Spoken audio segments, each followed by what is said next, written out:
Je vous ai mis un graphique sur X sur la corrélation Bitcoin-Nasdaq qui est très bonne depuis, depuis 2 mois. On voit bien les grosses phases de hausse, les mouvements correctifs, à part ici où c'est un petit peu divergé, mais sinon tout le reste est bien, marche bien ensemble. Tout ça c'est bien ensemble, un petit peu de divergence ici, mais après ça recorrèle à nouveau pas mal.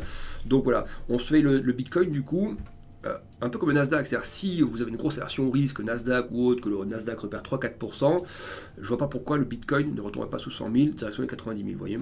Donc on est, si je zoome un petit peu ici en daily, je vois que le 100 000, il y a une incursion quand même avant-hier ici, ça repasse un peu au-dessus. Oui, comme pour le Nasdaq en fait, hein. Lundi, aversion au risque, boum, le Bitcoin et le Nasdaq baissent. Le mardi, on se reprend un peu de manière forte même. Hein. Ben, le Bitcoin repart ici. Mais oui, il est toujours sous ses sommets. Il y a toujours un sommet, un deuxième sommet par là. Voilà. Il est plutôt proche des 100 000 que des 110 000.